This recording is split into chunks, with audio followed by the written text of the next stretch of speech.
Bonjour à toutes et à tous. Dans une vidéo précédente, je vous ai parlé d'un exercice qui permettait d'augmenter la capacité respiratoire, de donner de l'espace dans la cage thoracique, de retrouver la souplesse nécessaire pour pouvoir inspirer longtemps, de pouvoir expirer longtemps, de pouvoir retrouver de la liberté respiratoire. Et j'aimerais reprendre cet exercice en y apportant quelques compléments très intéressants. Alors en quoi consiste cet exercice? En fait, il a deux phases. La première, c'est une expiration qui reste identique et une inspiration qui va s'allonger. Par exemple, on va expirer sur 5 secondes et puis on va inspirer sur 5 secondes. Puis petit à petit, on va monter à 10, 15, 20, on va aller jusqu'à 1 minute. Donc à la fin, on est sur une inspiration d'1 minute et une expiration de 5 secondes. Et après, on va inverser, c'est-à-dire qu'on va rallonger progressivement l'expiration jusqu'à 1 minute en gardant l'inspiration à 5 secondes.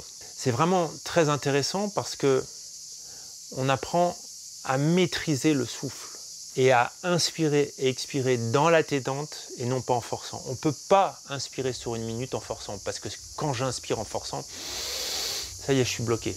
Si je veux pouvoir inspirer longuement et pouvoir profiter des bénéfices de cet exercice, je suis obligé après mon souffle de deux choses, d'inspirer en me détendant et ensuite de bloquer l'inspiration un peu par la gorge pour pas qu'il y ait trop d'air qui rentre à la fois.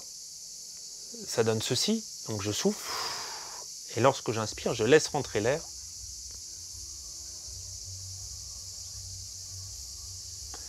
Donc il y a mes muscles intercostaux qui vont s'étirer dans la détente pour laisser l'air rentrer et remplir petit à petit les poumons.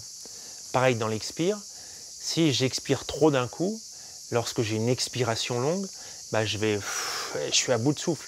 Donc je vais être obligé de freiner l'expiration, soit si j'expire par le nez, par la gorge, si j'expire par la bouche, en fermant un peu la bouche, ça va donner ça par la bouche.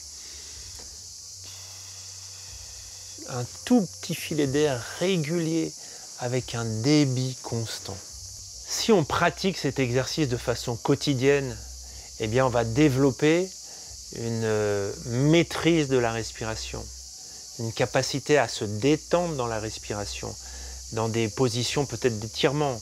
Dans la vie de tous les jours, je vais avoir beaucoup plus d'espace, mon buste va être plus relâché, donc je vais avoir beaucoup plus de liberté dans mes mouvements, dans ma façon de me mouvoir, je vais être beaucoup plus calme et à la fois plus libre. Plus de souffle, moins de tension, davantage d'espace intérieur, une plus grande mobilité de la cage thoracique, moins de mal au dos, une meilleure posture, enfin que du bonheur, j'ai envie de vous dire. Le truc, c'est que pour le travailler, on ne peut pas être avec son chrono en permanence.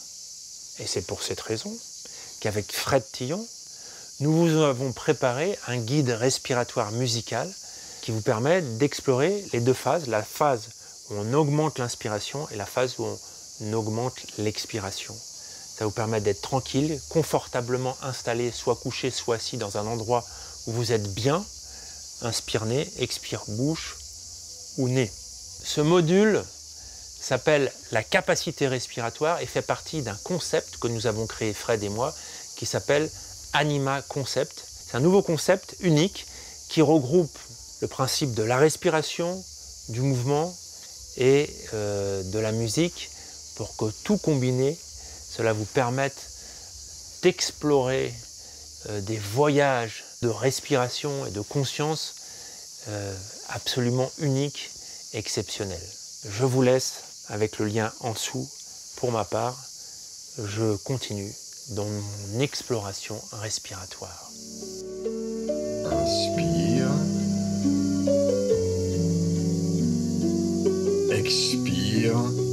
50.